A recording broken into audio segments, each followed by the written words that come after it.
শুভেন্দু অধিকারী গত কয়েক বছর ধরে চিৎকার করে হিন্দুদের জাগাতে না পারলেও এবার বিধানসভায় দাঁড়িয়ে মুসলিম এমএলএদের বিধায়কদের ছুঁড়ে বাইরে ফেলে দেওয়ার যে হুমকি, সেটা নিয়ে কিন্তু এবার মুসলিম এমএলএদের জাগিয়ে তুলেছেন।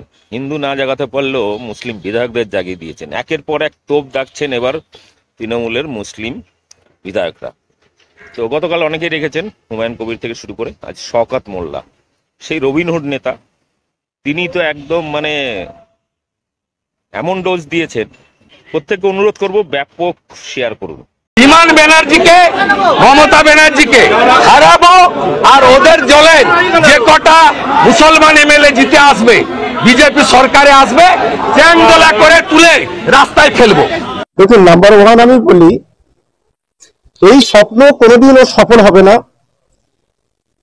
আর কার কখনো ময়ূর হবে না, যেটা আমাদের মাননীয় মুখ্যমন্ত্রী বলেছেন। এটা হচ্ছে নাম্বার ওয়ান। আর দুই, একটা বিষয় বলি যে ওই এমএলএদের যারা জিতে আসবে তাদের ছুঁড়ে ফেলে দেওয়া তো দূরের কথা, বাংলার সংখ্যালঘু মুসলমানদের একজন সাধারণ নাগরিকের ও পশম ছুঁয়ে দেখা কিরকম বাপের বেটা আমি সেই দিন দেখবো। এটা আমরা খুব পরিষ্কার ভাবে বলছি। ফলে এই ধরনের কথা বলে বাজার গরম করে বাংলা সংস্কৃতিকে ধ্বংস করে যে ধরনের নোংরামি কথা বলছে, 2026-এ মানুষ ওকে লেজে গোবরে করে ছাড়বে।